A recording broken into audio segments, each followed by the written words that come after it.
the time I get done with the welcome, I think we'll be looking on 95. So welcome everybody. Good to see some different folks in the audience today.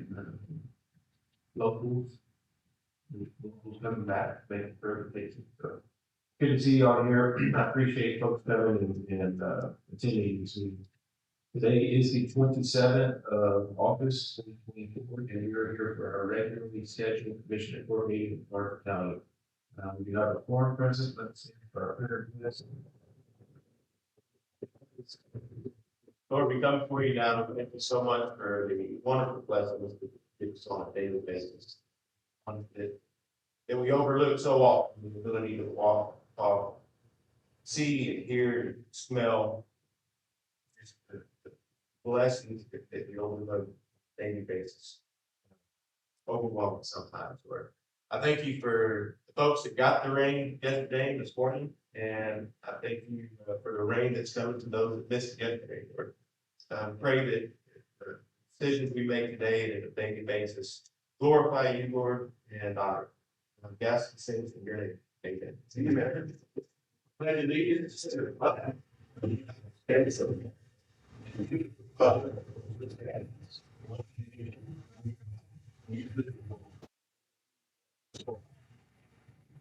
Okay.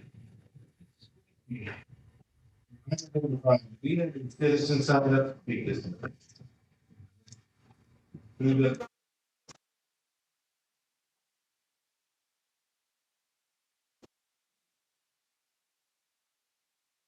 Hi, Commissioner. Good morning, Jason. Good morning, everyone. My pleasure to be here this morning to talk about my friend. And he's going to be helping out with his trustworthy assistant here on item number 7. All of you know my friend Jess Williams, and his agency has been representing this county for many years. Not too long ago when I was a commissioner, he helped us out of a jam when I believe it was Humana was about ready to drop us. We had a lot of huge files, and he went to bat for us. He found us another company. Granted, there's been some rumblings around the county about how it wasn't as good as Humana or whatever, but Humana was on the way out. They weren't going to be covering us for too much longer. So we had to make a decision, and made a decision based on that research. And Jess is one of us. He's from here. His family's from here.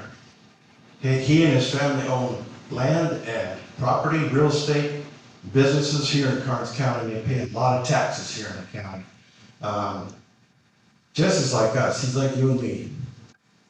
He wants what's best for this county. And he's going to see to it, to the best of his ability, that this county gets a fair shake. He's gone to bat for us on numerous occasions, and I believe he'll continue to do that, because he's, like I said, he's one of us. He's a good man. I just like to say that when push comes to shove, I would want him in my corner, and I hope you feel the same way. Thank you. We have others signed up this morning. We have one more. 5.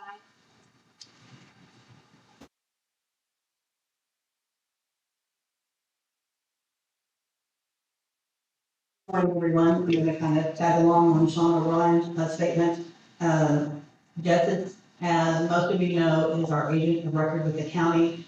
Many moons ago, the county appointed him as our agent of record because the auditor's office was having to handle all the insurance proposals, and it was just made sense for him to do that. I believe his office should be allowed to make this proposal. I know we're under a budget crunch right now, trying to get the numbers in, but I think it's your responsibility to look at everything that's out there, look at all the proposals that are out there, so you can make an informed decision. Insurance stinks. Been through it myself recently with a knee replacement.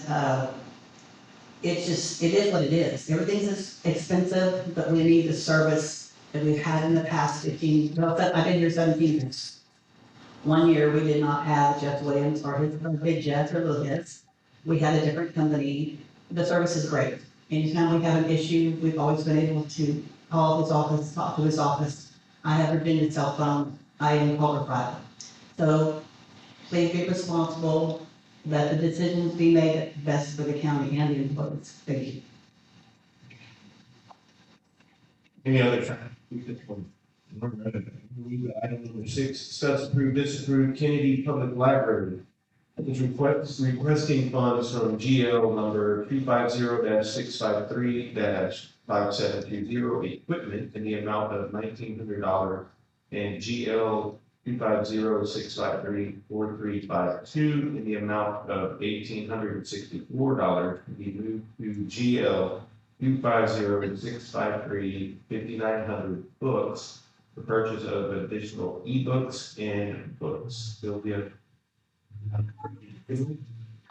Yes, I requested these for the meeting, just because we wanted more ebooks and just books in general. I know that our school, really, and students want to study over to the library, so I want to be able to have more in their age group as well. And of course, the books is trying to work with us, and we're trying to families.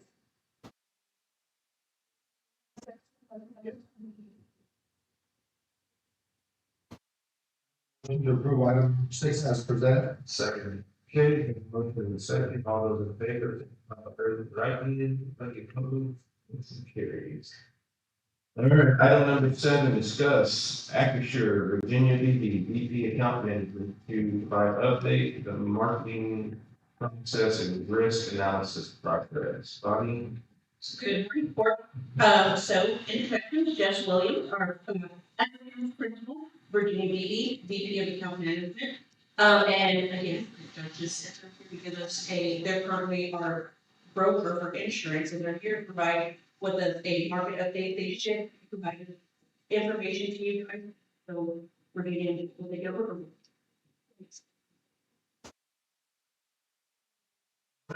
Judge. So I think Jess is gonna start and I'm gonna try to do today in a timely manner that we sort of introduce a little historical data of where you're at, because I think you need to give yourselves some kudos. Paul and I had talked together last week, and he was saying that it's been told that the market is at about 15+%. And I think you're gonna be very pleased with what you've been able to do and how we've been able to control that. So Jess is gonna talk about that a little bit, then I'm gonna go into the process. We'll try to keep it short, but to the point. Good morning, Commissioners. Good morning, Judge. I want to say thank you to Sean Bye for those very kind words, and kind of an emotional guy. I almost got a tear in my eye. I appreciate that. It really is nice to be appreciated. But if I could, on our little book that we have, if I could just go to page 1. I'll start there. This goes back 10 years. We try to keep data for 7 years, but we does it.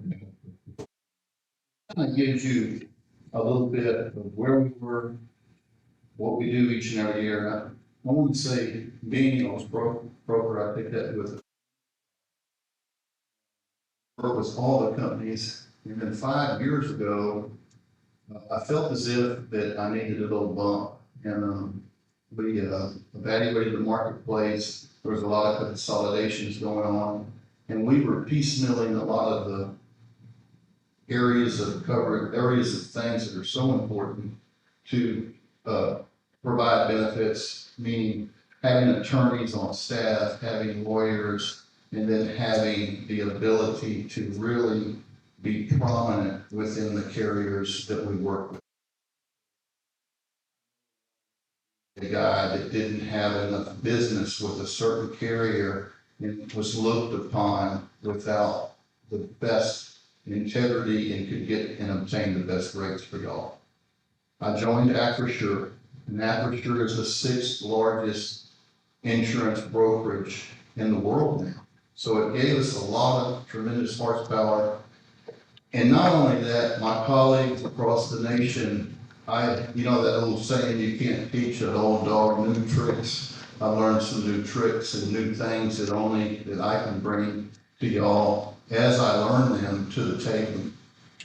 And quite frankly, with fewer and fewer carriers that are in the marketplace, it becomes tremendously difficult because it becomes almost a monopoly. And we had a great run with Humana. You know, Humana, J.D. Power and Associates voted them every year #1 in customer service, and y'all felt the ease of using Humana to get things approved, the prescription cards, and it was so much favor. So each and every year we would go out to market, we used those other carriers to help leverage down Humana, and y'all were pleased with Humana, so it was an easy fit, and it was very difficult for us to hear, having a large block of business with Humana, that they were going away.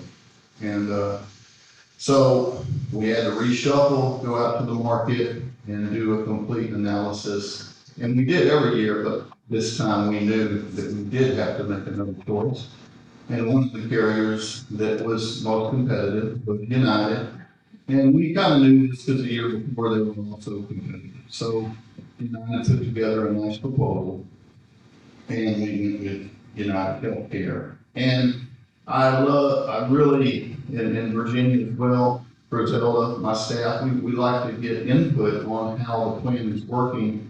And most recently, we've heard some challenges with certain people that are having challenges with some of the United processes. But we are here to help with those. And then, it depends on who you talk to. Some people love them, some people hate them. So they're not quite like Humana, but they're the lesser of some of the other evils that are out there, quite frankly.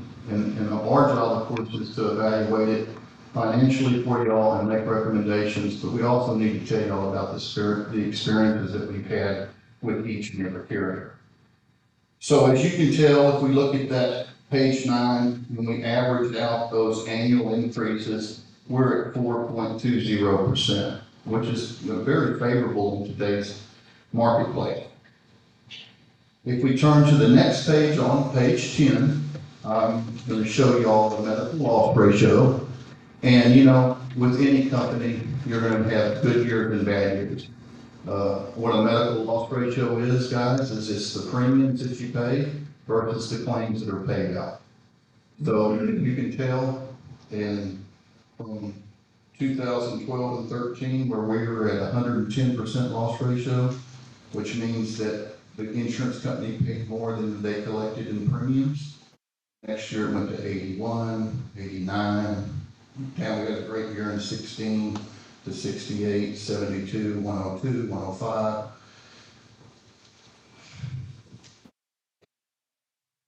'66, 117, and 107.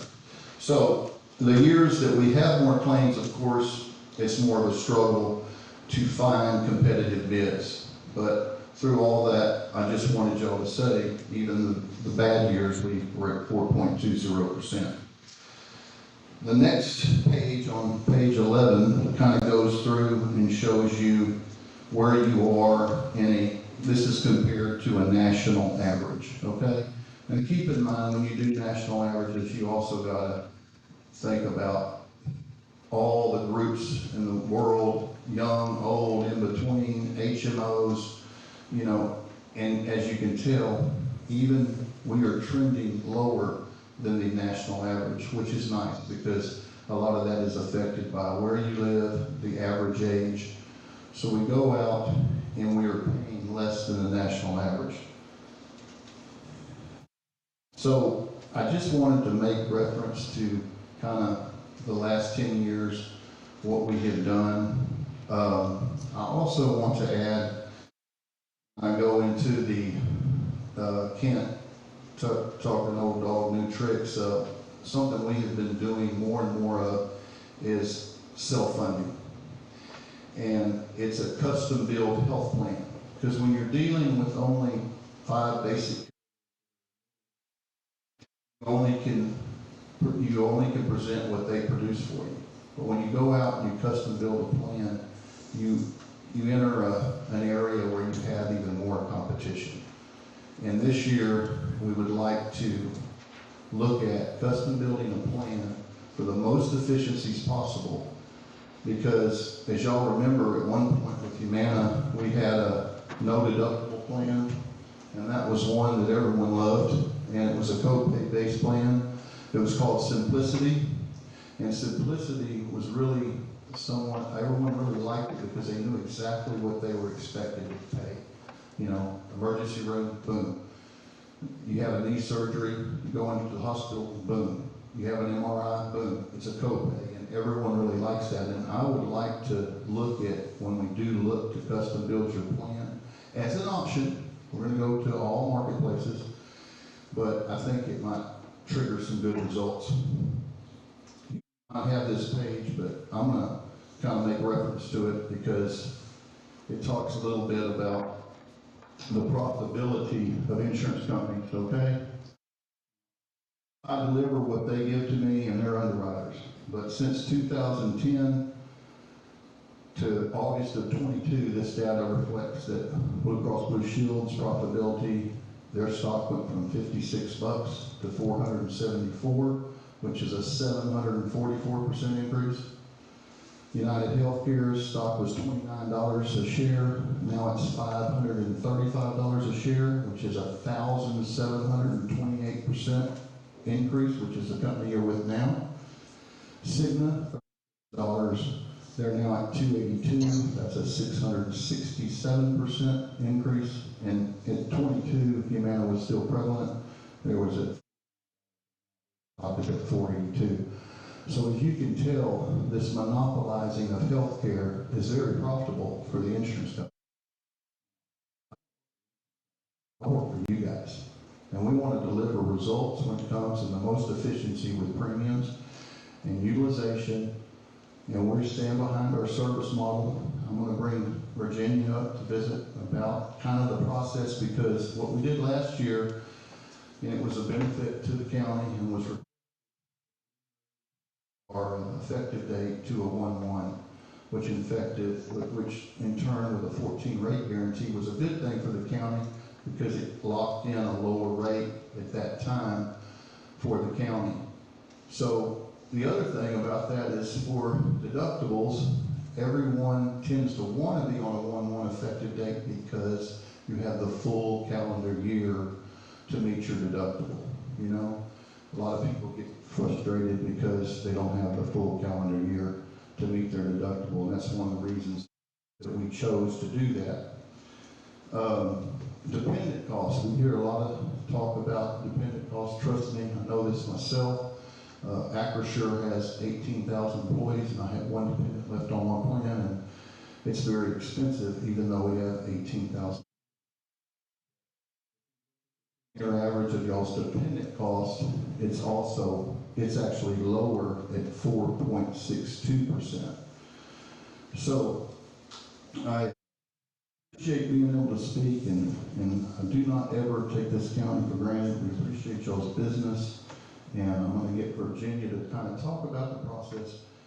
I also want to make note that Brian, who's going to talk at TAC, we usually bring TAC in, and we have the previous years. This year, they wanted the county, or I don't know how the process is derived, but they chose to come in independently, which is wonderful.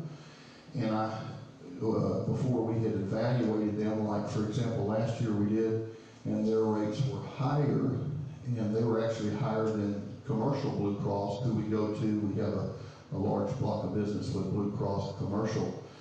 But TAC's a great organization. I had the chance to visit with Brian just a minute ago, and he might say something in regards to a man named Bill Norwood, who I think left them 10 years ago, who kind of had a position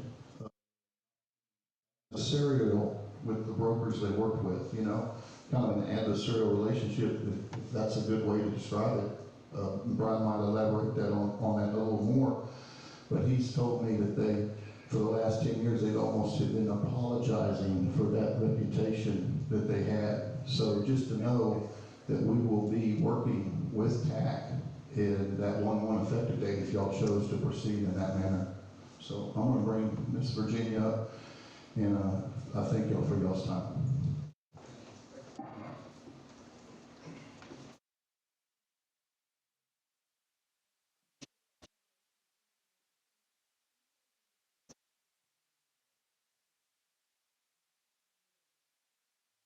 So the information that Jeff provided is really that foundation information. Sorry, I'm gonna get back over here. But what I want to talk about a little bit is that process. How do we get to all those numbers? How do we get to the point where we're putting a proposal in place? So I'm going to actually take you back in your book to page 5. And I want to talk about what happened first, what happened last year, how to get to where. So one of the things that took place is the county said, look, these costs are getting high, we've got to do something. Well, just like any insurance plan, in order to get rates down, you have to make some tweaks within those plans. And one of that was to increase the deductible.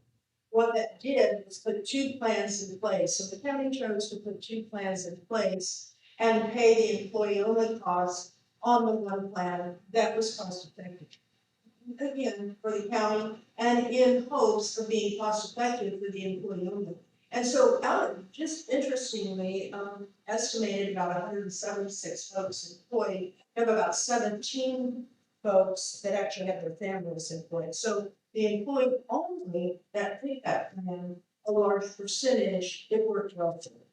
And the HRA is still kept in place for both those plans, okay? So now you have a dual option and you're running that under an HRA and you're doing what's called a second dollar. That means that first dollar is the responsibility of the employee and that second dollar shared cost is the responsibility of the county. And so that becomes a little bit of a system.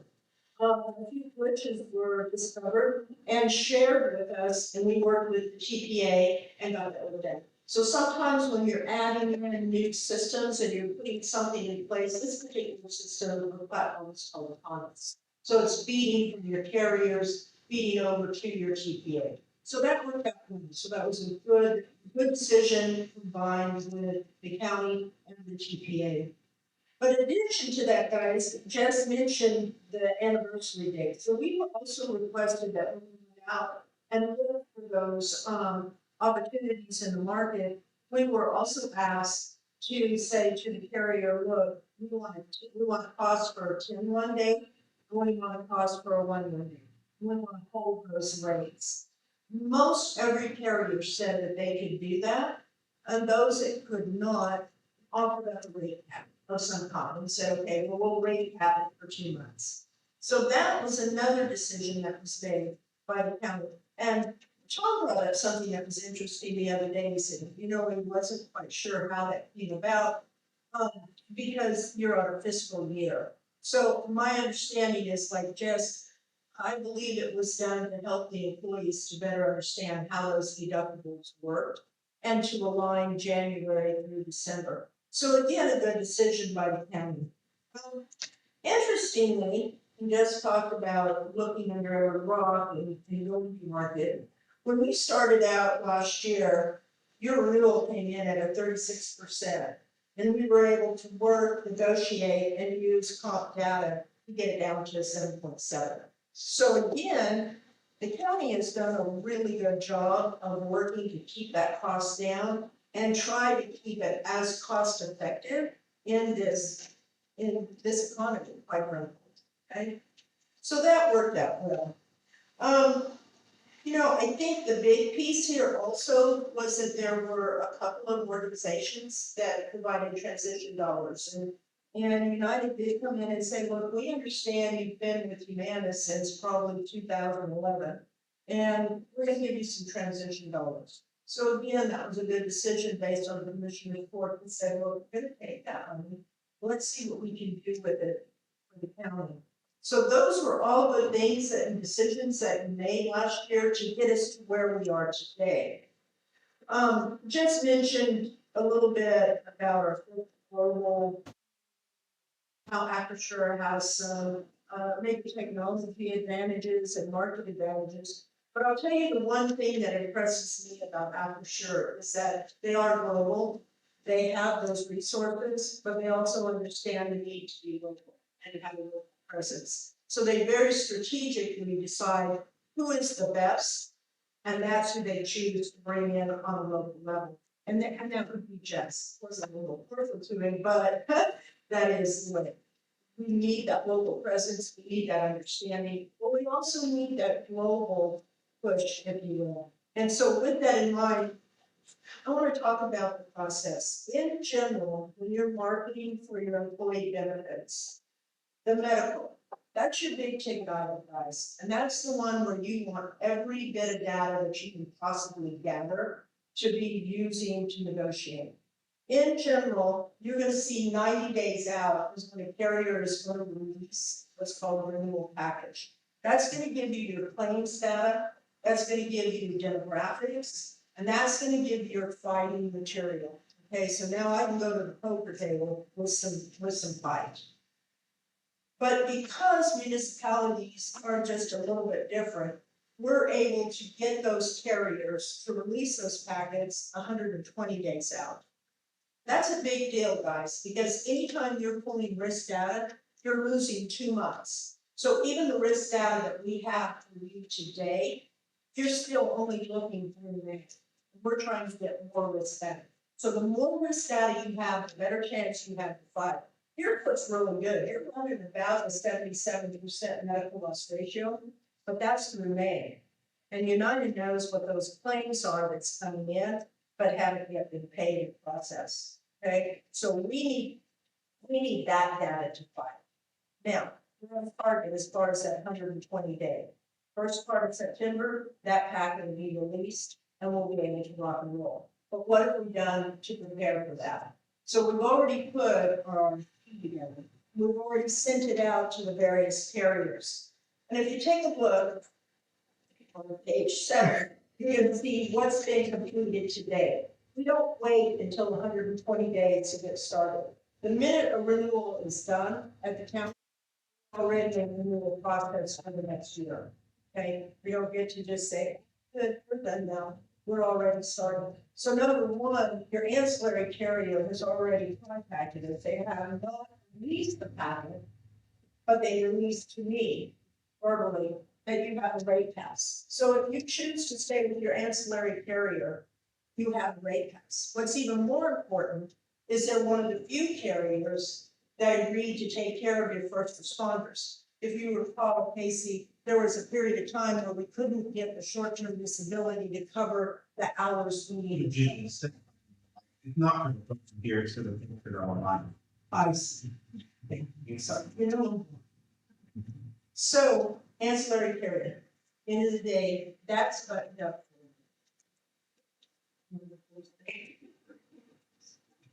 Can I just have a minute? All right, so that's been done. RFPs have been sent out to Aetna, Blue Shield Commercial, Cigna, Allstate, self-insured, or uninsured proprietary. We have 20 carriers that we've sent that to. Then we also own Captive, Pareto, and that's been sent out earlier as well. They're all on standby. They have updated census that we maintain throughout the year. They have the data that we have, historical claims data. They know what we're looking for if the county decides to maintain that $7 HRA, or the county is ready to move in and do something with an FFA. And so they've got that down on their table, and as soon as they get that package, they're ready to move. Now we can negotiate. Right?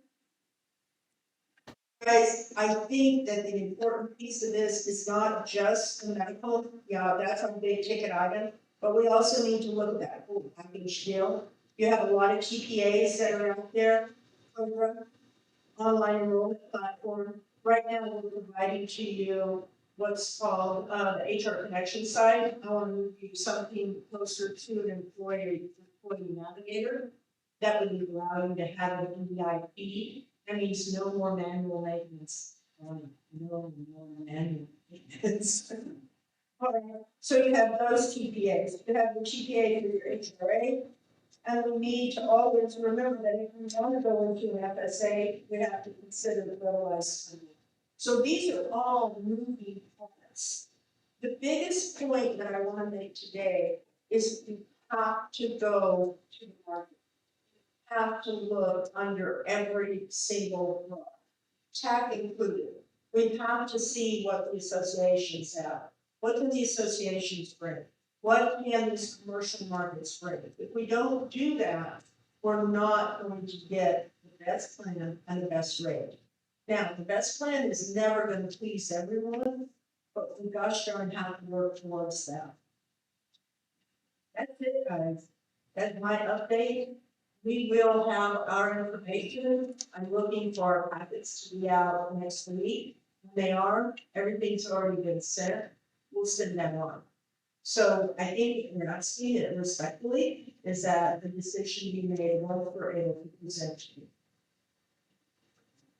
Any questions? Page 9, it showed the census of employees when I was appointed auditor in 2013, Wilson County. You think Wilson County employees were pretty much the same as Karnes County employees on census.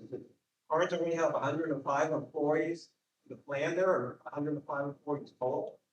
Are you saying 2013? Yeah, 13, because our numbers, our employee count is pretty much the same with Karnes.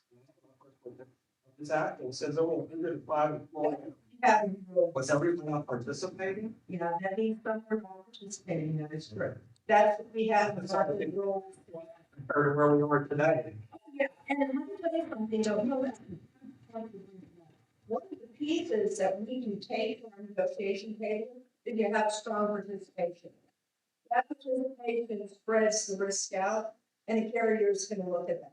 And they're gonna say, okay, you guys have got a strong participation. If a big ticket item hits, we've got some money to cover it. So, good point, And we weren't to participate was optional. you have the option. Now, you would encourage one giving up, say, you voted You against. do, but you know, sometimes, because you know, we do the face-to-face enrollment every year. And sometimes I am surprised. They know that it's paid for, and they're like, no.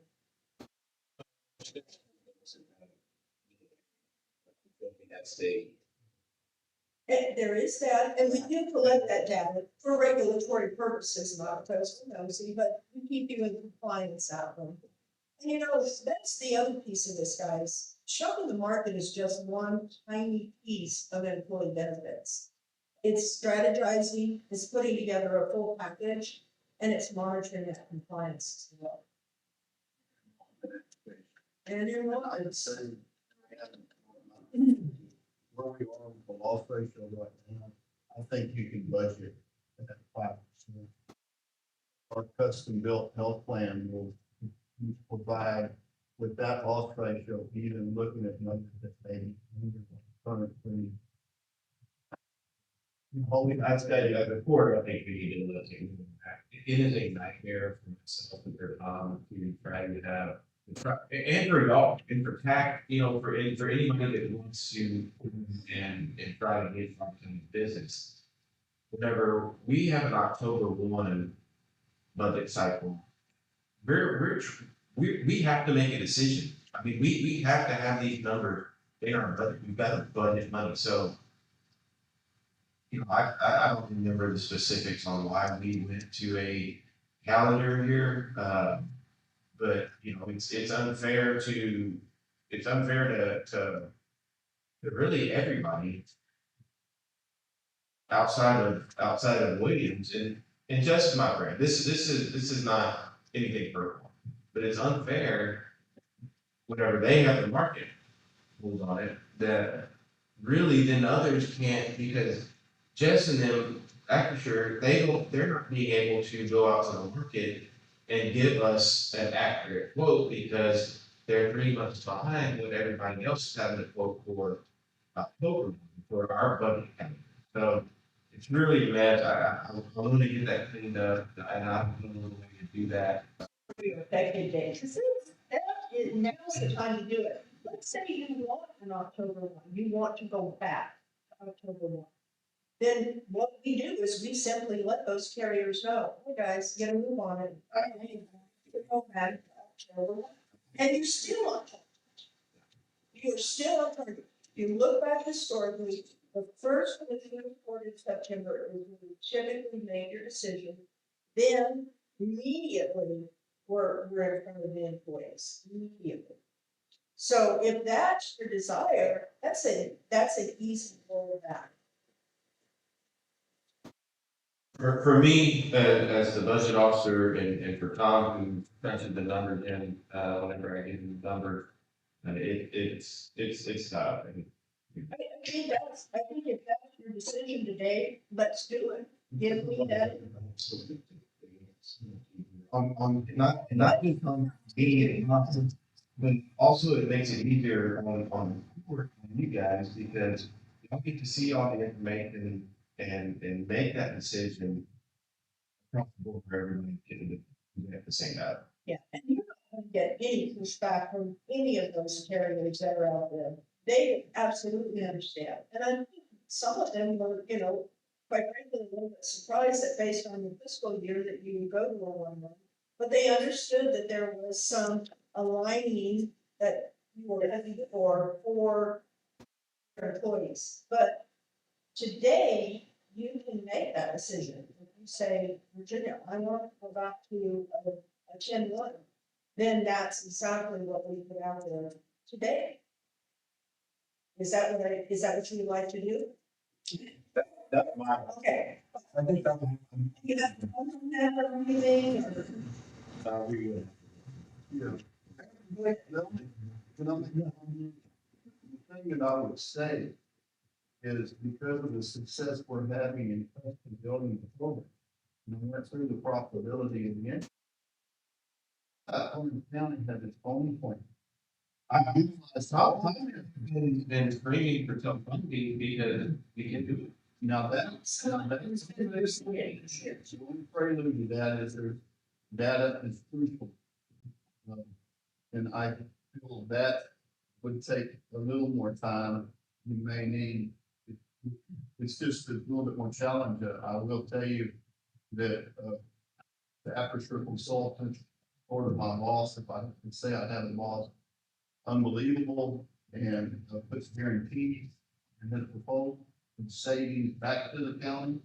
The gentleman in the area, Commissioner Ford, the gentleman came to his presentation and is so excited about they haven't had the opportunity to, that Victoria became the sentences. It's proven when you put something in writing and guarantee it, it's nice. So, two things I'm hearing, I think. One, we're moving back to the 10-1. That's easy, that's easy to do. That's not gonna help you if you're trying to estimate, if you're trying to estimate before you have some personal things going on. What is the latest that you can have in your numbers? Can we get in front of the commissioner the first item in September? The first commissioner. So you look forward to the second week. So how have we been doing that? When we were presenting in September, the previous years, how did we hit the budget by that? In years past, before we went to the calendar year, y'all presented in August, we made a decision in court just like today. Y'all need this 4 or 5 things to look at and say, hey, we made a decision today. We're 10-1. Well, we are 1-1, moves everything out. Now, I can get by the first commissioner's report in September. I don't have my numbers, and if you want to have a special session, if I can get it sooner, we're not going to be able to get it like 6, which is when you. Where we tweak the budget, because Carol puts a copy on the 15th of August. And then we tweak it when we have the public hearing. That's when we tweak it, y'all gave us another date. What are we gonna do now? What are we gonna do now? So today, if we can, let's get our part. This is the cycle we're gonna do now. It's something sure. I but we can't make that decision. That's an action having people. I mean, we need to make that decision as a. Yeah, boom. And that way it's on record.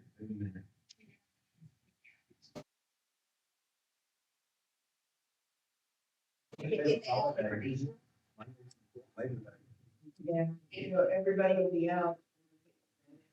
Carriers will be out. But would you have information by Tuesday?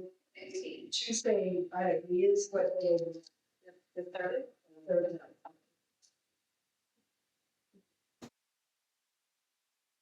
I mean, the only other option that we have is to budget what we make. Percentages and as much as I don't like budget amendments, at least that will give us some flexibility going forward to make the best decision for this county and county employees that insurance are. I don't think that's a great option because we're running very well, loss ratio. Where things are going on within the employees, now something could happen tomorrow, heart attack, a new cancer. With those loss ratio numbers, we could probably.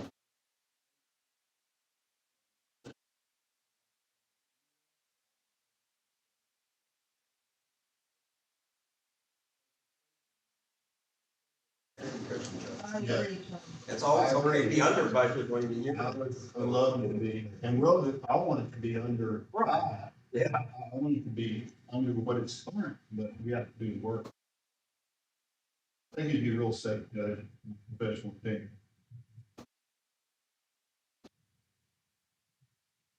Okay, any other questions for Virginia today? Thank you for your information. Item number 7 is, item number 8 is discuss / take possible action, presentation of insurance proposal from Texas Associated with Counties, TAC.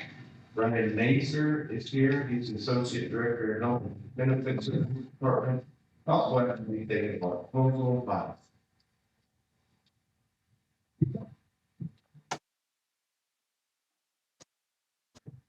Good morning again, Board.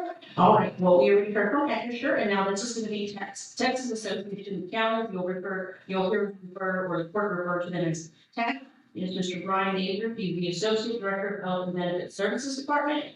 He is responsible for the sales, retention, and renewal of the TAC Health and Employee Benefits Pool, which covers more than 40,000 employees in 230 different entities. Mr. Nizer has more than 22 years of experience and knowledge in the managed healthcare industry, directing account management teams, sales, service, parking, retention, and client relationships. You'll have a folder there with some information about the proposals. Mr. Brian, thank you.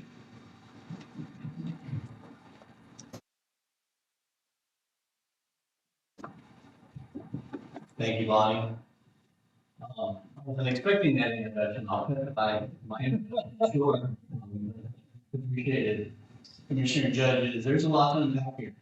And I hope you give me the time to present our information, but equally to maybe respond to what you've already heard and what's been presented, and I would welcome some questions around that. As Bonnie said, I'm the Associate Director for the Health and Benefit Services Department with the Texas Association of Counties. We've been managing the pool, I'll call it. It started out in 1980 as a trust. So we're now administering a health employee benefits pool. Like I said, it's been in place for 44 years. We're not an insurance company, so let me make sure that that's clear. If the county chooses to go with the pool, what you're going to get is a 3-person team that's going to support and service the county. That starts with Clarissa Martinez, who I think y'all all met before. She is the overall account manager. She would be here today, but she's in another county. She has all of South Texas, so we divide and conquer this time of year. She asked me to come to do this, so I'm seeing now why she asked me to come. I think there's some decisions that may have to be made that she would be turning to me for. You have Viral Patel, who's a wellness consultant. And then there's a third leg of that stool, which is a day-to-day contact in Heather Hansen. So she's the specialist. She's the one that the county would call and would be available to answer the phone when that phone rings, because Clarissa and Viral are the face and they're in the counties. And that's who you would see as part of this team. We have, as Bonnie mentioned, 230 groups that are in the pool. Of those 230, 187 are counties. Another 43 are district entities, your appraisal districts, your hospital districts, so forth. And they're both fully insured and self-funded, and that's something that I want to make a point, because there's been a conversation about should the county be self-funded. We have self-funded groups that are in the pool today that take advantage of pooling benefits. And I think there is a path to self-funding, which I'll maybe talk about in a little bit. So why do those 230 counties choose the pool?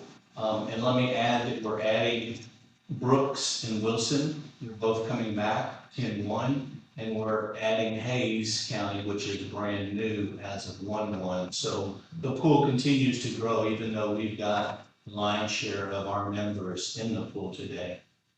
The reason why they choose the pool is, one, we're non-for-profit member-owned.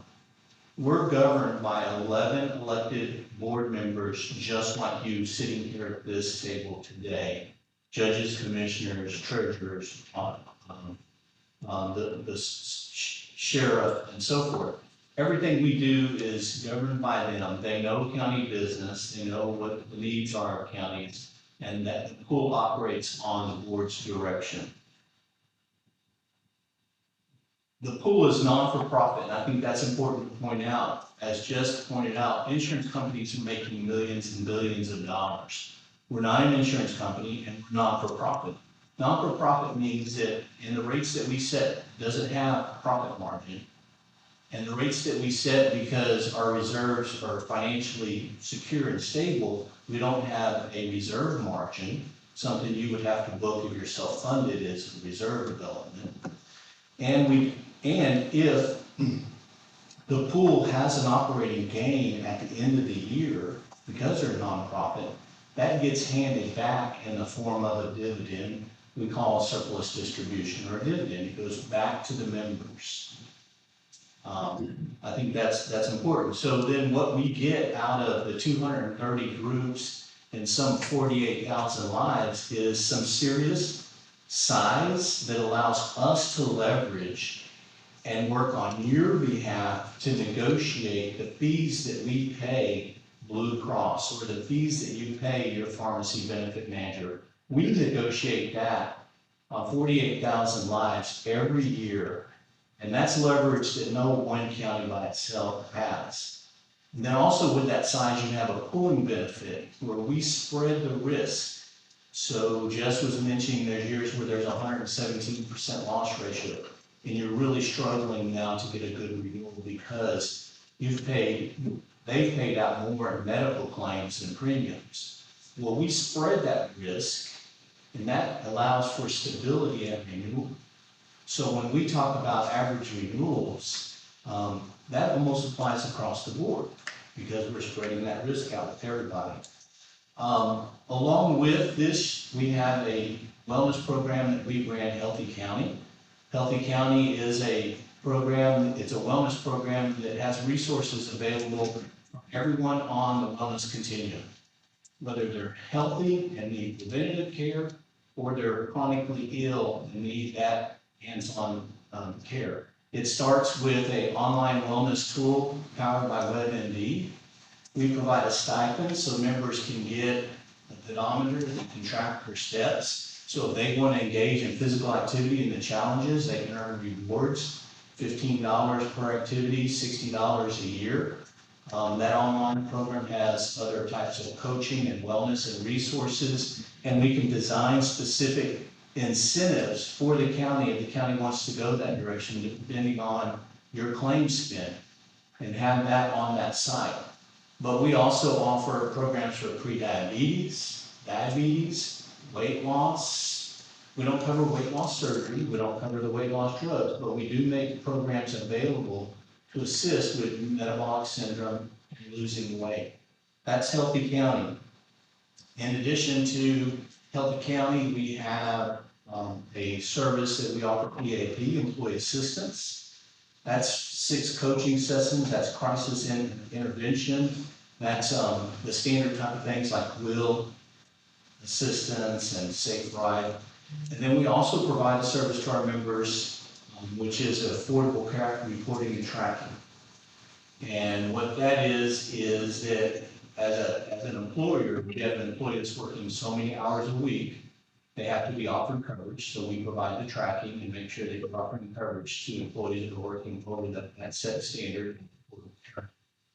We're tracking that, and then we're reporting, we're filing to the IRS, and then we're mailing out the 1095 forms, so that when you're doing your taxes at the beginning of the year, you always get that form that says, did you have health insurance? We mail that. We do that as a service also to our members. So those are the things that we say why counties choose TAC and why we have the 230.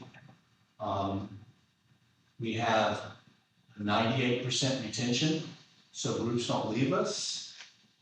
They don't really leave us for a number of reasons. One, because of the service we provide, or two, because of the benefits and the stability that we're able to offer. And I think I want to, maybe add a few more comments that I hadn't planned on. But the stability is something that we can provide and address some of the issues had. I'm not sure why the county moved from a 10-1 to a 1-1. I don't know the logic behind it, but let me say this. We have 10-1 anniversary dates, we have 1-1 anniversary dates, we have 12-1 anniversary dates, and we have 1-1 anniversary dates. This problem that I've been hearing is not a problem for our 1-1 groups that we have today. Our board sets the renewals in May.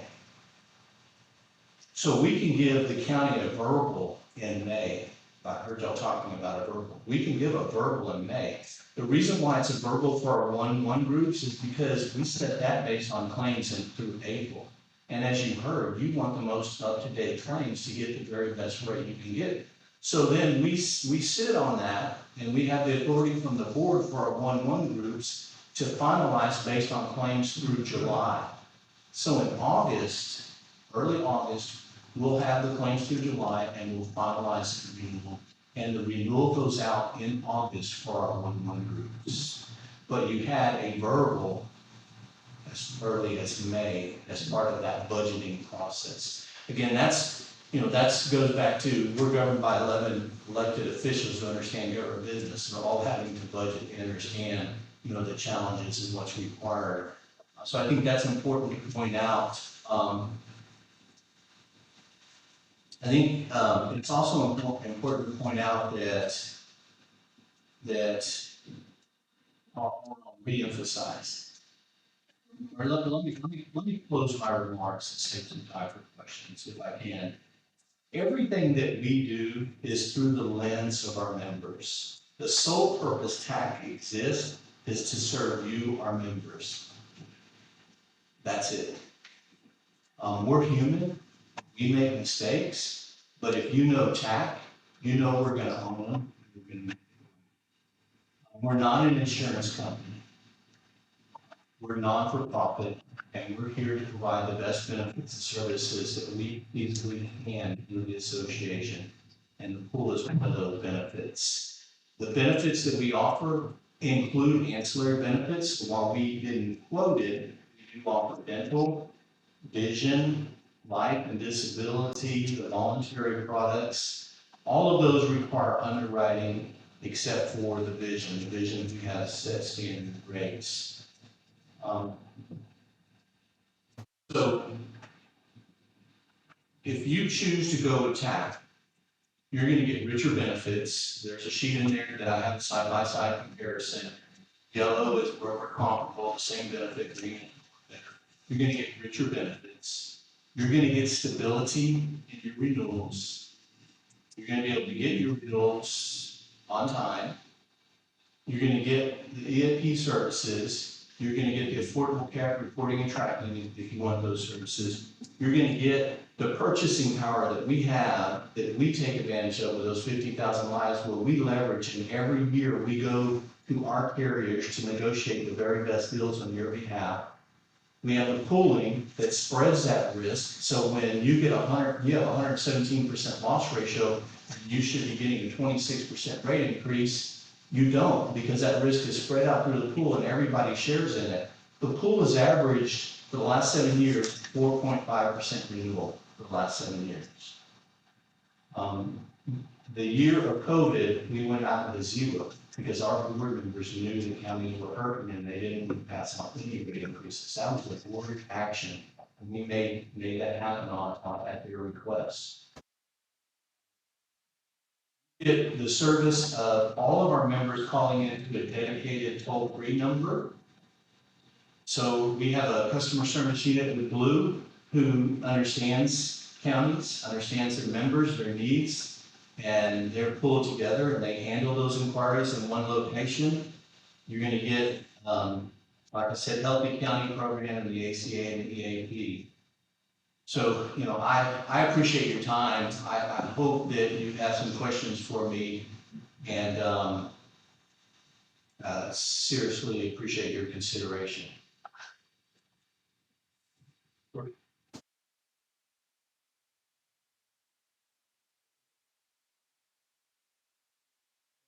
But, what we're gonna plan on doing, if I'm, understanding correct, is are we going to call a special meeting and make a decision on insurance?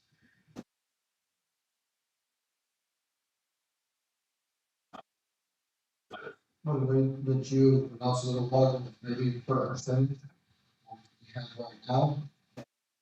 Set a court meeting and discuss this all in a total meeting, that way we can do the best benefit for the county and get the best product for the county. When will you be able to be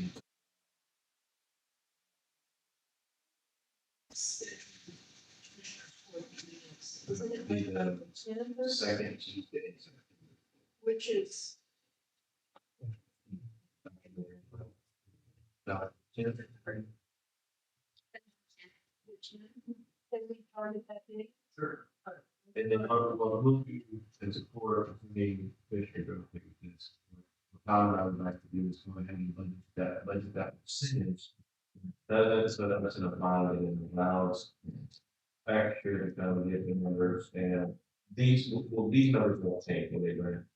Those numbers won't change, but if you're looking for self-funded options, then, we need to work on a separate set of numbers. I've heard you talking about self-funding. I think my recommendation would be move to the pool fully insured, get a full year's worth of mature claims. And then at renewal, we would give you your renewal alternates, which would include a self-funded option. But if you're looking at self-funded, then that would be something new that I don't see self-funded as being an option right now. Let's make the game. Yes. Yeah, that's my comments. We only be 9 months, Judge, because we already have a current premium plan Correct. a whole year. That's my thing. So we separate meeting the access and that, right? It would be go to the budget and pass it. Okay, so we can just add that in and we don't have to. Correct. Yeah. So the dollars are in through the budget. Yeah, the budget. Judge, on the top of the check that we put this on, that we also put it like to the 10-1.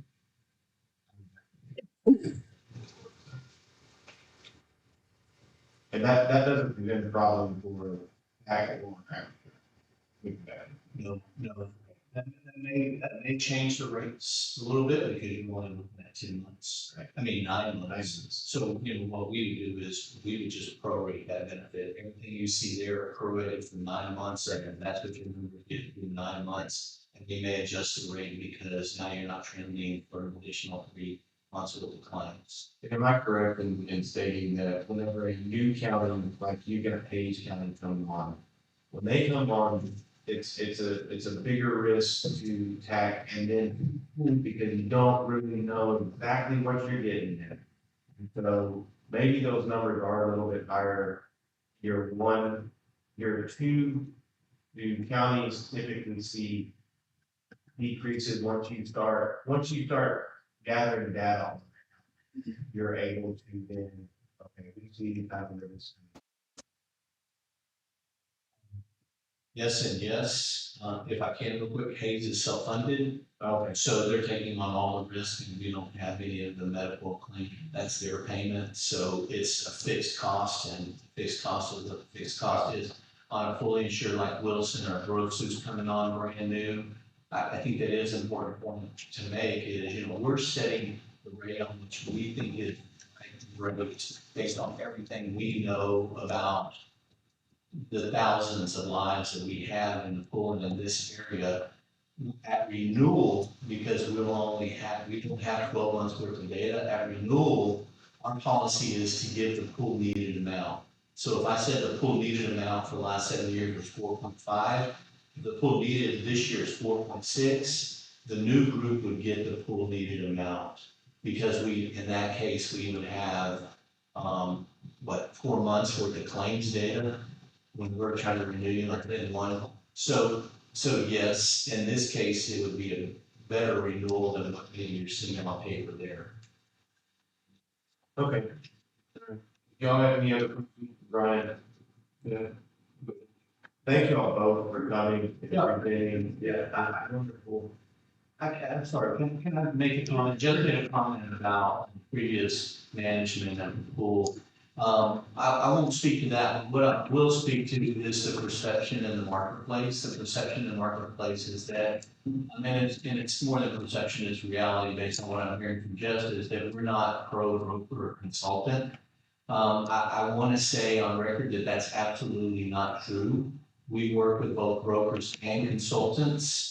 But the perception is reality, and we are trying to work on that perception. I told Jess that I'd like to meet with him and his team immediately after this, try to schedule a meeting where we can get there and talk more about, who the pool is and how we operate and how, something that we could, work together on. So, I just wanted to also add that comment. That's awesome. All right, thank you all. Okay, we are on to item number 9. Item number 9 is discuss, approve, disapprove recommendation that all Karnes County employees who operate a Karnes County vehicle have their driving records have the state of Texas. I promise this is the last time you're gonna see me up here. Okay, so right now, or historically, how it has been is only road and bridge employees have their driving check. It is my recommendation to the court that we do change that and make it across the board. Any Karnes County employee who will be operating a vehicle or potentially be operating a vehicle, a town vehicle, that we do a driving, we check their driving record. And we do that through the Texas Department of Public Safety. And that to me is, I think, in best interest of the county, protects us. So and it will be something if you approve, we will put it in the handbook, in the employee handbook, but I just wanted to put it in front of you guys before the employee's handbook changes or presented to y'all.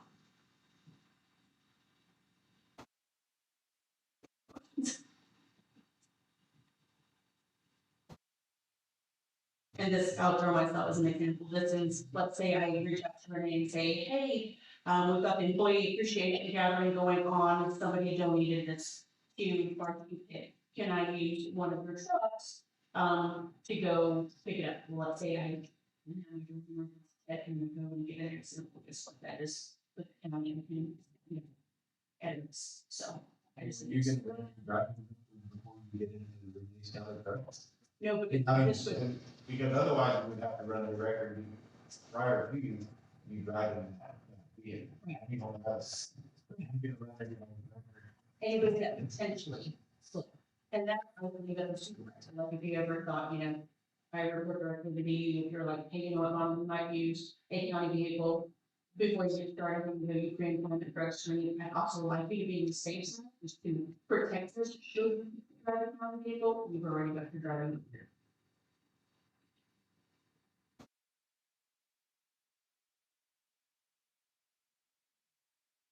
I also thought that might sound crazy, though.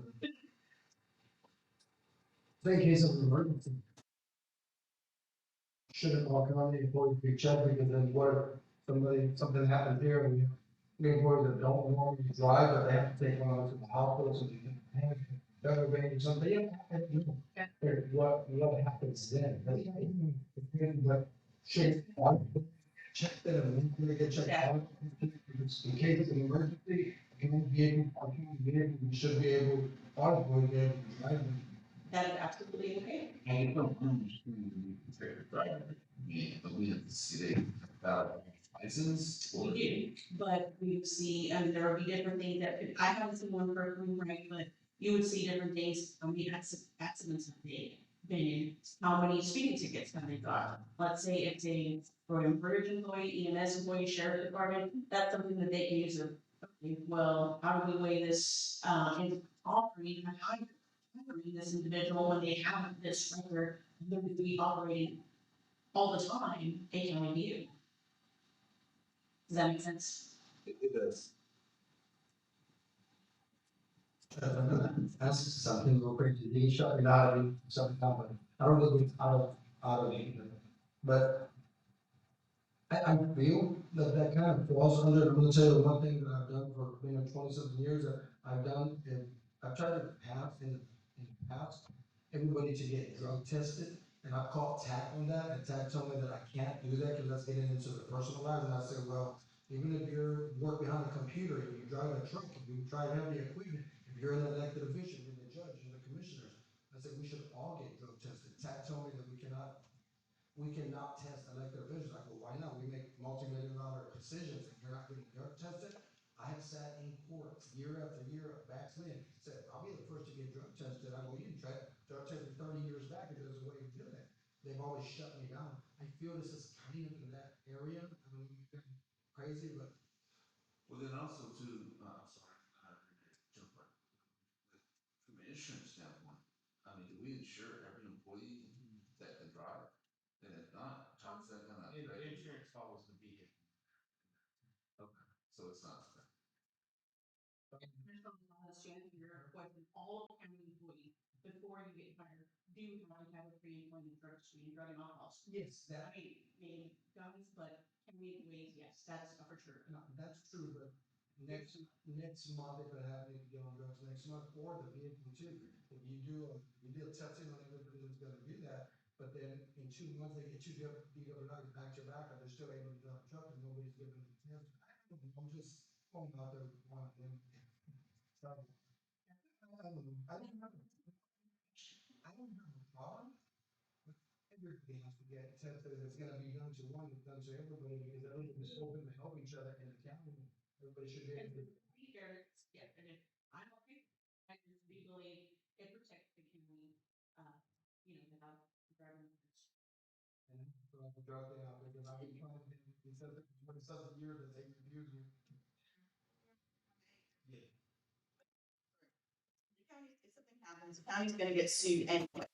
Person's driving record is gonna come in as part of the evidence, and I mean, there's gonna be the question of whether the county should have known, especially if they have multiple accidents, speeding tickets, depending. The county's gonna get sued no matter what, and then, they're gonna pull the driving record to see, and it's gonna be an issue of, well, should the county have known that the person was a reckless driver? You do everything different, right, so. So your judge or something like that. Every year, I mean, something, would it be 6 months or once a year, because you would have to see whether you could 4 or 5 tickets a year, I mean, it's also different. I would need to look at that. Is it every 6 months, every year, but it's for sure for the right on that. Like we do the pre-employment drug screening. Now for the ones that have already, absolutely, it's something we have to do. So we need to see how that will work. It would be quarterly deal, because that's Well, we go through there and check all that because we are gonna be driving vehicles. Right. My question would be, let's say we run everybody in the county. What are you gonna do with that information? In other words, is that going to eliminate somebody from not being able to take somebody to the hospital if they're jugglers? Okay, that makes.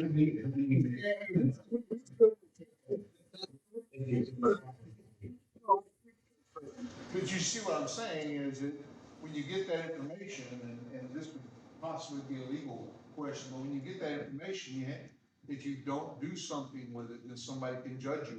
I'm just throwing that out. That two people whose job description actually involves driving a county vehicle. I mean, an emergency situation, that's an emergency. Questions, but if someone's job duties is to drive a county vehicle every day, Correct. then, I mean, that would be applicable to them.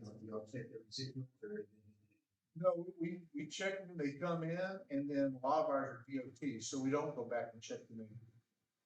They need to get notified. Right, for the DOT drivers, for the regular people, I mean, and so we haven't run across that situation, but, I mean, gossip trees, you can go, yeah, you can find that.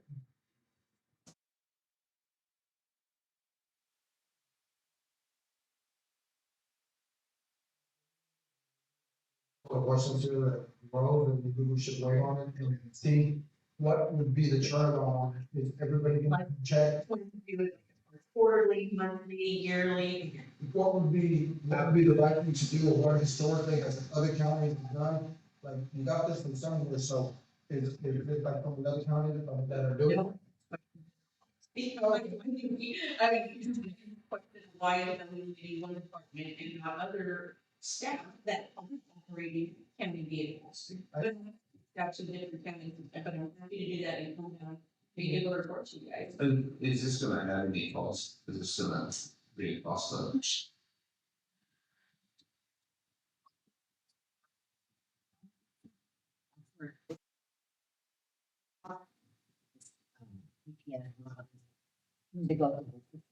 I need to double know it, but we will be, yes, again, be that new system, so. I don't say yea or nay, but I will put it my report and make sure that I don't know if the board needs system. Okay. So what we do, just table the vote? No, Okay. okay. We'll be fixed. The next one, so I can make sure I have that information. So you check if there's costs associated with running all the records and then check with other counties and even all your at HR, get their guidance on, how we should run them. 3 months, 3 months, yearly. And I would suggest check with the other counties on how they use the information because that way the court gets some direction on what to do with it. You wouldn't, if we're doing this across the board, you don't want to just make it on a road and bridge policy or a maintenance policy. You want to have a broad policy. That's what my suggestion. And also, what about if you get 2 speeding tickets, 1 speeding ticket, 3 speeding tickets, what is the limit, is that what you're saying? Yes, sir. I mean, if you're gonna give the information and What are you gonna do like that? yeah, you're gonna do it, yes, Are you going to establish some? Or. This is their, which is.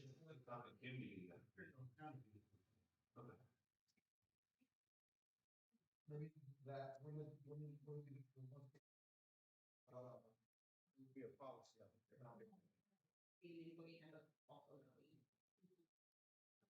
Thank you.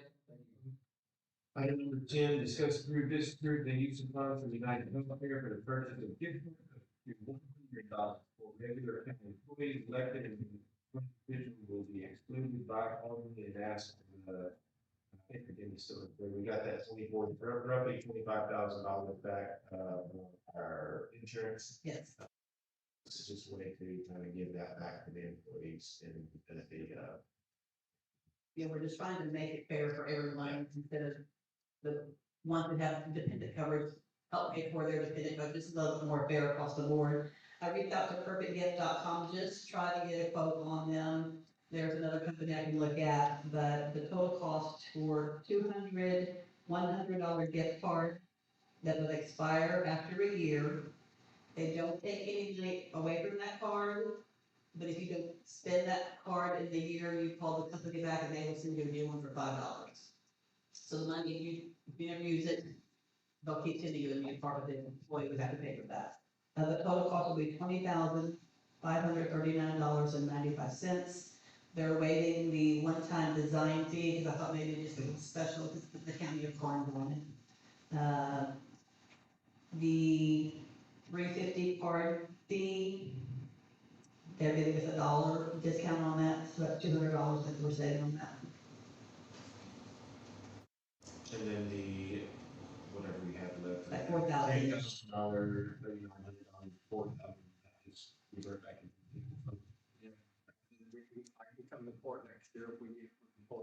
here. She said, why would you want to apply this would be a fringe benefits? Yes. Yes, I have to know. Yeah. Good with that. Yeah. It doesn't affect people. No. And we're gonna like just put that money for the Christmas program. Yeah.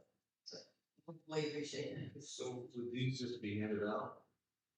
But what I would like to do is you're going to sign for your card to be say that you got it. So if we do the Christmas gathering, then we can, my staff and I can go A through Z, whatever. Expecting everybody off and you come in and you sign for them.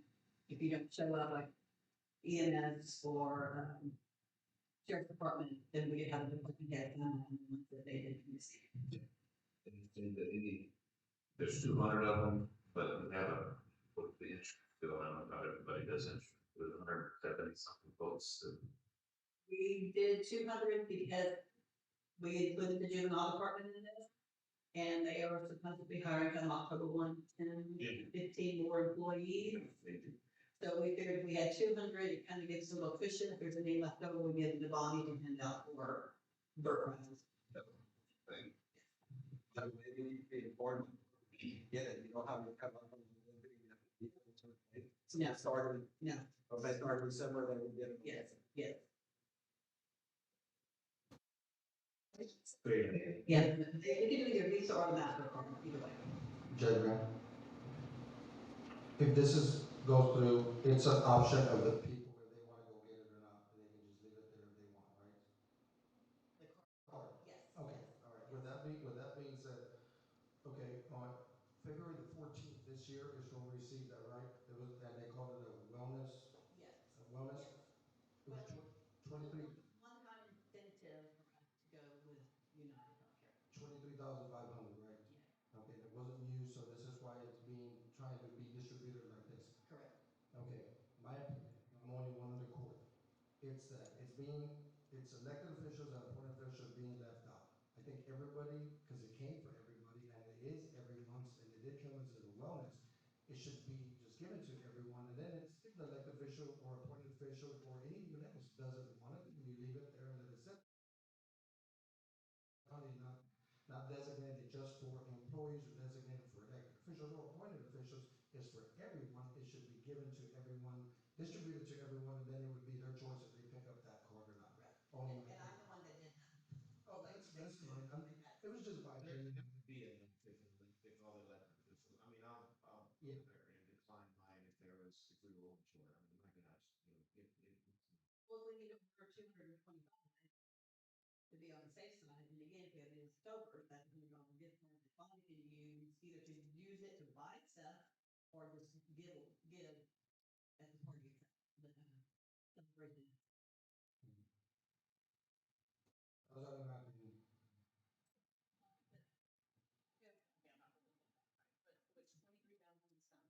Is there such thing as part being $105 or $100? There's not that much of a, maybe only $5 stuff. No, it's 20,000. Oh, yeah. 500 and 20,000. Yeah, yeah, so about 3,000-ish left, which will help it. So I can purchase 225 if you want me to. That's I think there's 23-ish elected officials. And if they want to, they can get it. If not, then whatever's left, we use for them. Yes. Good.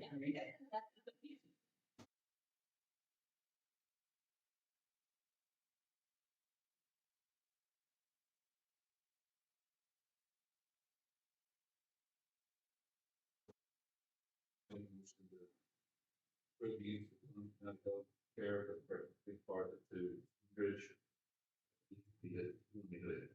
Bridge. For regular employees, elected officials. Included. So that'd be. Got a motion in the second, all those in favor, signify by raising the right hand. Carries. Think about it, that's a great idea.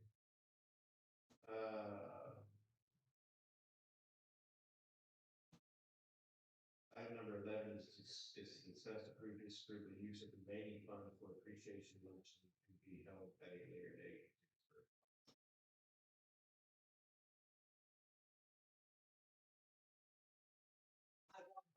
It's, me, Right. To be in the, which we make a motion to approve, the remaining thing, appreciation, their day, this first. Yeah, please. You know, if I did, then it'll be done in October. second. Second. Okay, first and second, all in favor, signify by raising your right hand. Anybody opposed? Carried.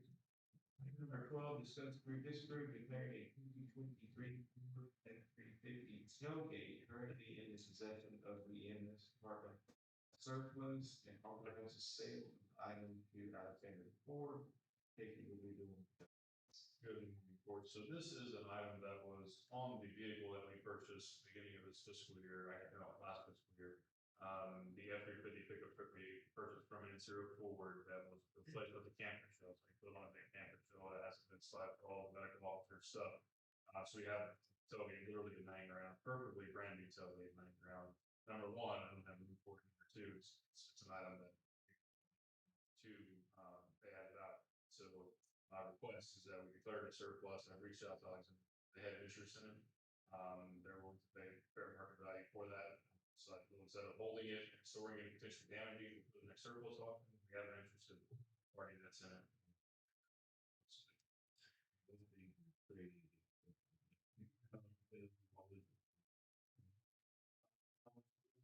I think the market value based on I found was about $2,200 to $1,500. The offer they had was $1,200 offers, and I think that's they're potentially 500 surplus offer. And it's got camera locking. It literally is brand new.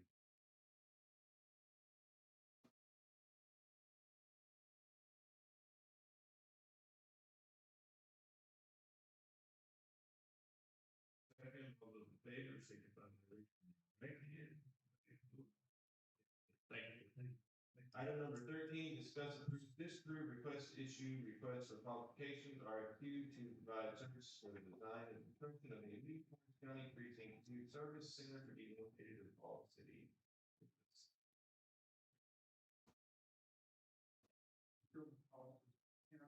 You need to turn your right on. To follow our procurement policies for the counties, for the county, I'm gonna put an RFQ out for provide services for design and construction of the new Karnes County Precinct 2 service center to be located in City, Texas.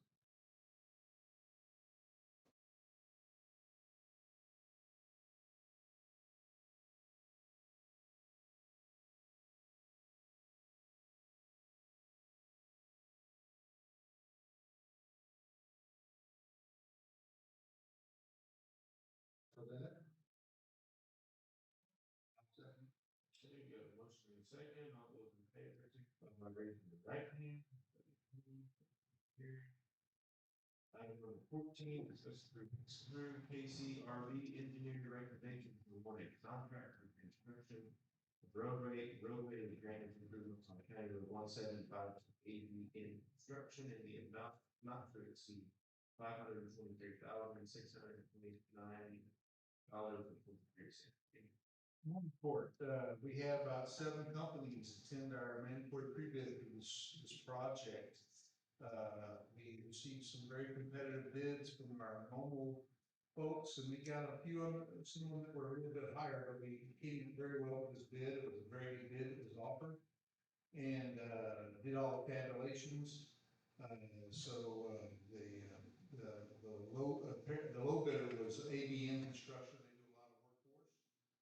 And they had a minor math error, nothing was really, had no impact to the bottom line of the low bid ranking, so I recommend we award a contract. And this is gonna be a project that will be done in precinct 1. We weren't originally planning on doing it, but this will also help. We're gonna also apply this project to our secret grant and finish it out. I'll make a motion to approve item number 14 as presented. I'll second. Okay, got a motion and a second, all those in favor, signify by raising your right hand. Anybody opposed? Motion carries. Item number 15, discuss and disapprove KCRV engineer recommendation to award a contract for the construction of roadway and drainage improvement on County Road 182 to ABN Construction in the amount not to exceed $413,414.20. Everything I said about the last one, I could say the same thing about this one. We got very good bids. Came in very well underneath our estimated cost that we anticipated. So, recommend we award, ABN Construction for an amount not to exceed $413,414.20.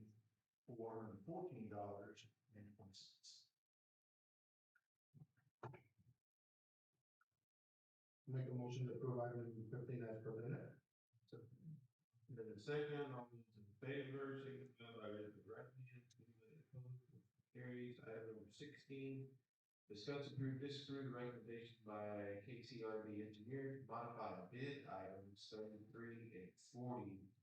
A contract with ABN for improvements to County Road 290 to reflect per square yard unit measure and to increase purchase order amount to $2,775,654.99, 75.2% increase to accommodate changes to project to enhance safety, erosion control, and maintenance of drainage features. Okay, so the modifications we've ended up making, the adjustment, 2.7 million, we basically went back and looked at all the minor modifications we made, as we added some tractors, we go in through there, put in driveways, take out driveways. So those are included, but we also had one of the 3 bridges that we built on that project that we were going to narrow down. And then we would have taken the cross section from 24-foot 2-lane road, this is gonna be striped by the way, down to a 20-foot road, 2-lane road, across that bridge. And we were originally worried about right of way. When the dust settled and we cleared out all the bridges, we realized we could slide the 24-foot roadway through there and avoid having a narrow, which makes it a much safer, much safer facility.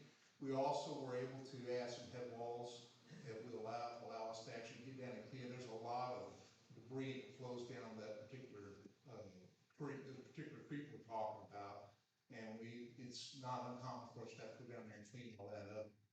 So that was the majority of the cost adjustment. There were some additional adjustments we were able to reduce some things on, but at the end of the day, this is going to be a much safer road. And by the way, it's being paid today.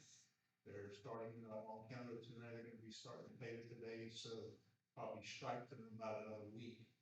But right now, we just need to go ahead and get this item through there. The reason we had to go ahead and go from a per square yard unit, per each unit of measure, to a per square yard unit of measure, was so that we could go ahead and factor up the changes we did to the head walls. That's, I mean, 2.775 is significant changes. How many miles is this road? The road's about 5 miles and a little over 5 miles. The original project was 2.6 million and change. And so, yeah, that normally we long talked about these kind of changes. This one came up above our 5% threshold. So this originally, I don't mean 2.6 was the original amount. We're just going to 2.7. Yes, sir. Yes, yes, sir. It didn't read. Sorry about that. An additional 2. No, that would be a problem. And I met with them, the engineer judge, and I met with the contractor and everything. We went over all the safety issues on the bridge and all that. We went for 2 hours there on the bridge. I also met with them and looked at the road and don't make sense. Make a motion to approve item 16 as presented. Motion second, all those in favor, signify by raising your right hand. Item number 17, discuss approve disapprove recommendation by the KCRB engineer to extend the contract listed below through fiscal year 24-25 of current term conditions and pricing. The fiscal year 2022-23 bulk paving was purchases with Ergon Asphalt and Multiple Incorporated. This is the paving oil contract we had. It's in our 3rd and final extension year. And this is the last of these that you'll see they'll take care of us through next fiscal year. So We'll have to go back out and rebid all of these. the next fiscal year, The yes, next fiscal year. yes, sir. We'll probably start on that, Judge, probably in July of next year to make sure we get it all rebid.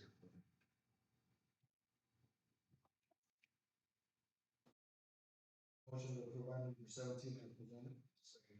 Got a motion and a second, all those in favor, signify by raising your right hand, by the opposed, motion carried. Item number 18. Item number 18 is our consent agenda. We have reports from JP2.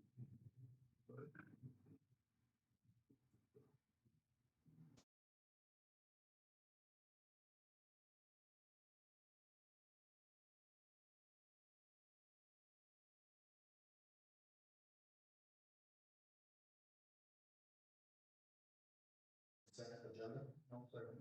There you go. Second, all those in favor, signify by raising your right hand. Anybody opposed? Item number 19, does anybody want to vote the JP2 for the district purchase? If no, we'll get to our update from our commissioner, continue to keep Shelby and Chuck probably, Sunday. This is probably heard about this call, and trying to call him back, but he left me a voice on as well. This, that he was going to see him, continue to keep, Shelby in your prayer, prayers in your prayer. And get some time, maybe in a, last update that I had. It had some things done and showing improvement.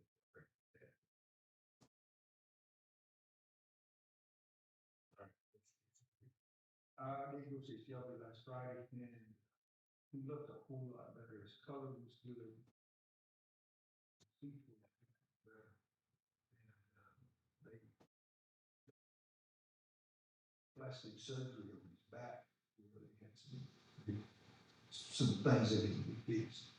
And I spoke to him yesterday morning and he even sounded better. So he's got still don't have any feelings in his legs, but they expecting it for it to come back. He had that infection in his back that affected everything. But I was there one day when the doctor came back. He said he's a tough old bird and he thinks he'll be back. So keep praying for him. And Gretchen too, she's been through a lot. She's been up there just about the whole time. Offered to go up there last night. She said she was coming home. Go up and stay with you. She said, no, he's doing better than he can stay. She'll be back. Oh, and then back to the report. So I thank all our county employees and Golden Bridge. Those people suffered last week.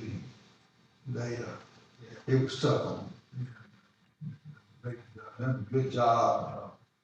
They made safety meetings every morning about how to take care of the job with that. They done a good job. And just about every morning I go and meet with the road bridge engineer and get our maintenance supervisor Renee. We go over things and let's see. County Road 228 has been finished. And we've got some feedback from TxDOT on County Road 230 bridge is being addressed and should get some information back on TxDOT soon. Met the Renee last Thursday with a alert with the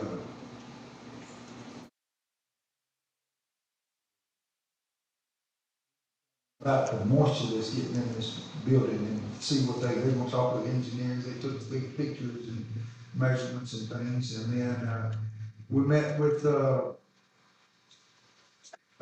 East End Glass about putting some the safety glass up in the tax annex building. And we met with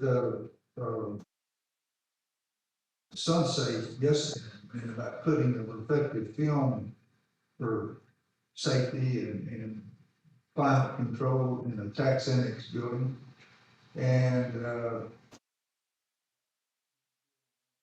film on the windows so we get the service cameras. And,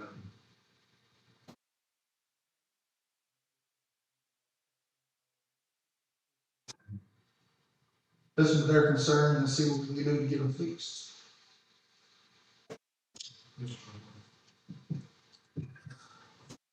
Finished up the drainage improvements on County Road 344. Hopefully by the end of this year, 2024, we'll do an overlay on 344, 345.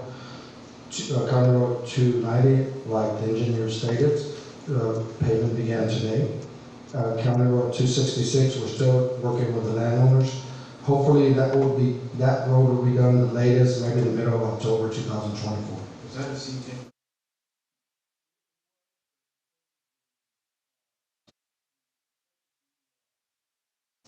Landowner issues, the easement issues, we've gone ahead and replace, we're gonna go ahead and replace that one with County Road 175 and 182.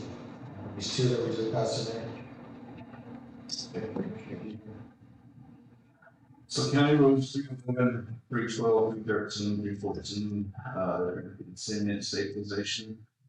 On 335 and 336 that are in-house, the bridge projects, they were underway as well. 295, hopefully is happening next week in that. If the weather permits, which will that. Would like to recognize Woven Oilfield Services. County 311, 3, they actually went in and negotiated with the landowners, doing anything to relinquish the side obstruction, and it's pretty long corner there, so really do appreciate folks working in the community like that, that's pretty awesome. Other than that, handling a couple of calls to constituents, their general concerns, and I do want to point out, I know everybody didn't get the rain, but there is some rain out there, and have been confirming bridges that the shredding is continuing, so it's going to continue being addressed out there. So appreciate everybody's patience on that. Item number 21, so this knowledge of the personnel change.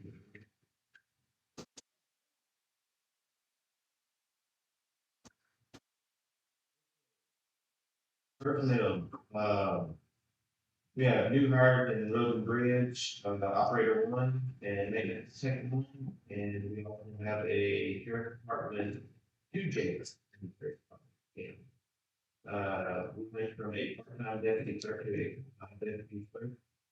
And it's that, you know. We did have a couple of resignation termination for equipment operator 1, maintenance second.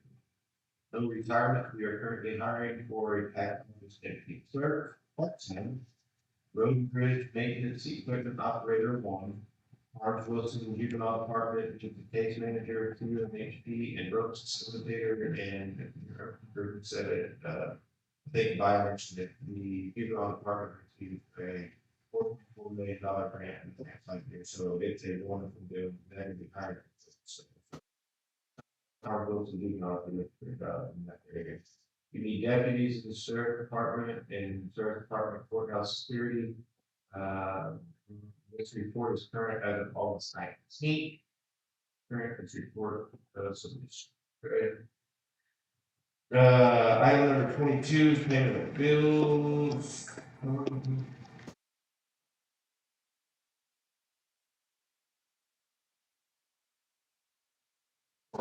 So the total bill for today are $616,131.39.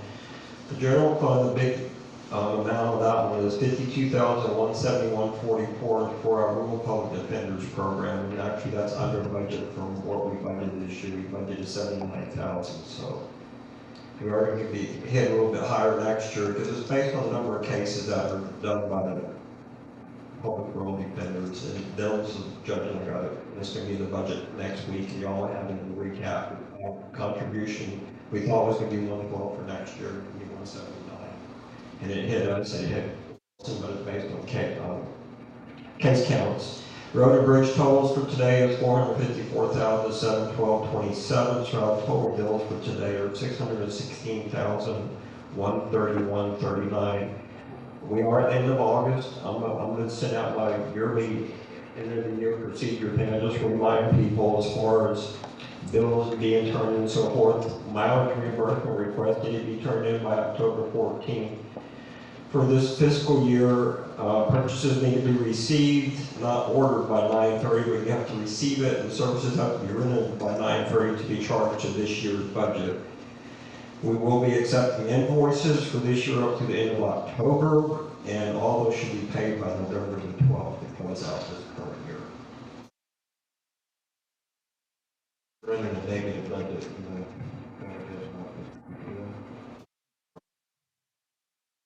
191 minus 191. Let's see here. What page is that, John? Our page.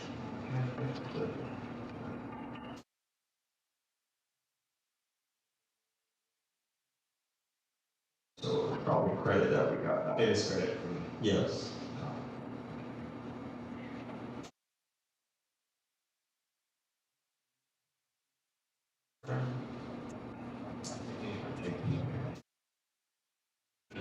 Stay busy.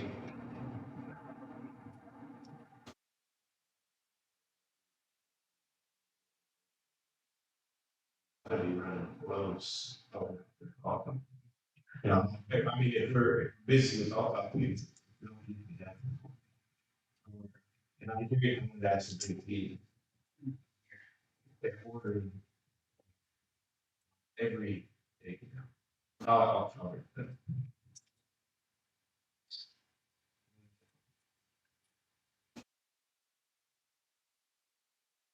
Today, new keys on unit 512 and program. Do we use keys? The remote car, fobs and the keys to the trucks. So which truck? To the unit 511 and 512, which is the 13 Chevy and the 2011. Sorry, I Karnes here. Okay. I didn't have no spares in case they got lost. At least I had a spare. And then the sheriff's department, name, ABC locking keys, 25 keys. That's for the key that you, the after key, the different offices, that's when you get the spare. 25. We have to, sometimes somebody comes in here, they want 5 and they think that they have 0, so you order have spares for spares. But we do have some employees that are needy and we're not receiving keys. That's.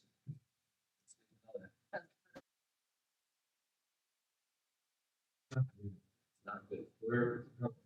I guess we're getting keypads. Fast, judge, and they'll, but the other employees are needy. That's their supervisor, responsibility. You got in IT, you charge body, full, body dash cam. Right, that's one. Yeah, they came out of my project fund. For the vehicles. Yeah, the whole system. Yes. Okay. That's one.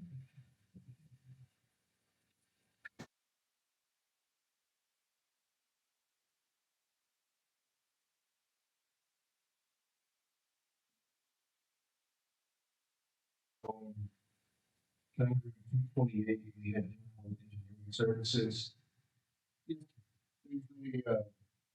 Forward, we're going to replace outside of the road project we just finished. We didn't have any prices on our IDIT, so that was okay. Is Antex, are they spraying our yards too? They will spray yard, we've got prices in there for all of the yards except for the Fall City yard, so. We've got our road and bridge yard, we've actually got county facilities here, too, Joe. Okay. We need that. But KC yard, $600. Run yard, $760. They're low bid prices. mean, is that just spraying Roundup around the building and fence or? There's a diagram in there, they just take care of the fence, the yard, and any place else on the city corner. And it's not just Roundup, it's the stuff we use on the roads, it's a little bit better than it. Keeps them gone for a while.